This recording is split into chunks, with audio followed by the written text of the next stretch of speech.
আজকে রেসিপি হলো পালং শাক পনির। তো পালং পনির বানানোর জন্য পালং শাকটাকে এখানে সিদ্ধ করে নিয়েছি নুন দিয়ে জলটাকে ফেলে দিয়েছি। এখানে পনিরটাকে একটু নুন মেখে রেখে দিয়েছি ছোট ছোট করে কেটে।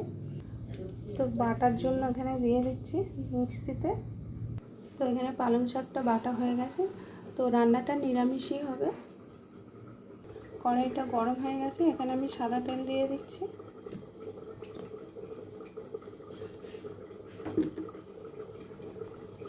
এখানে আমি একটু ঘি দিয়ে দিচ্ছি।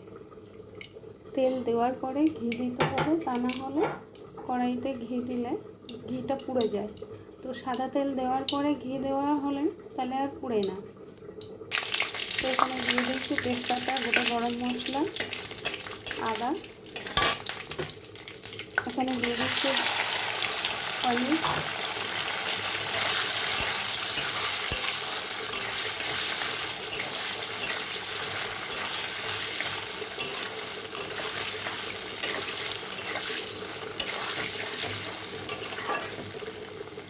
নিরামিষ পালং পনির বানাতে গেলে ফোড়নে গোটা গরম মশলা, তেজপাতা, পাঁচফোড়ন, আদা, কাঁচা লঙ্কা এগুলো দেবেন, তাহলে ভালো লাগবে।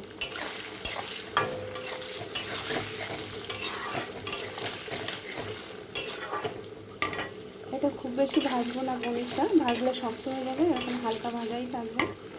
তো এখানে আমি পরিমাণ মতো নুন দিয়ে দিচ্ছি। এখানে আমি দিয়ে দিচ্ছি অল্প পরিমাণে হলুদ। আপনারা হলুদ চাইলে দিতে পারেন, হলুদ না দিলেও হয়, আমি একটু দিয়েছি। এখানে দিয়ে দিচ্ছি আমি পালং শাক বাটা।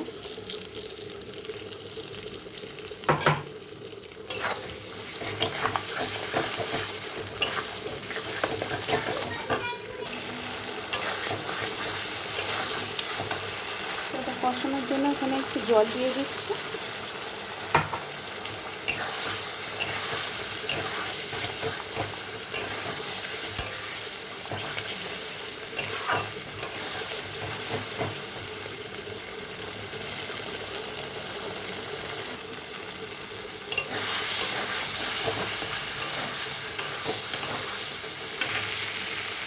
এখানে আমি পরিমাণ মতো মিষ্টি দিয়ে দিচ্ছি।